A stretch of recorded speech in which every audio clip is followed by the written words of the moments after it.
An accomplished professor returned to his hometown one year for their homecoming celebration, celebrated in the world of collegiate knowledge, well learned in philosophy, sociology, and things of the human mind and intellect. The professor was an atheist and agnostic and had the keynote address at the huge outdoor picnic.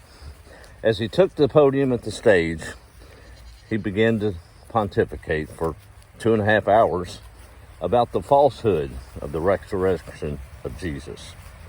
He quoted book after book, scholar after scholar, trying to prove there was no historical evidence that the resurrection of Jesus Christ ever happened. He said the gospel was full of falsehoods and the whole Christian faith was built on something that never happened.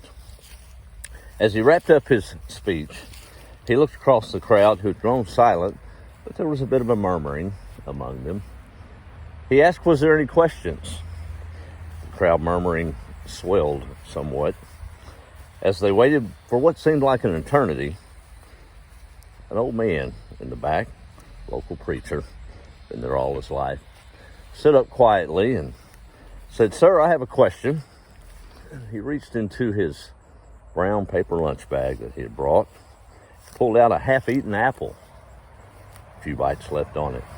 He took a bite of the apple as he looked to the professor and he said, "My question is quite simple." As he's chewing on the apple, he continued.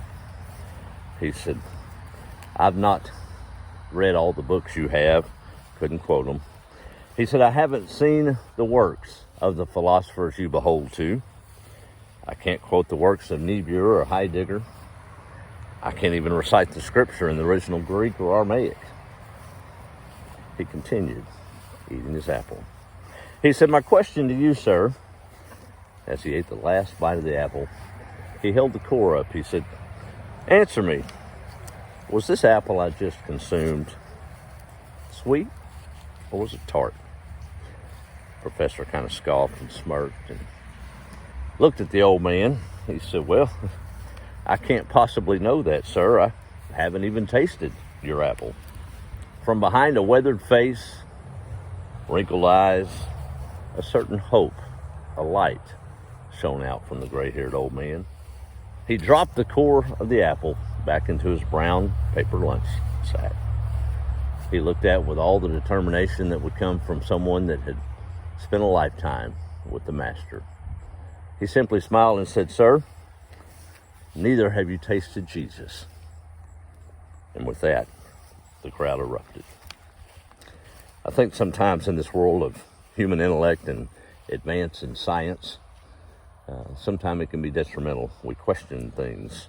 We try to put it through a scientific eye when science can't explain faith, can't explain God, right? It's like the preacher trying to figure out the creator.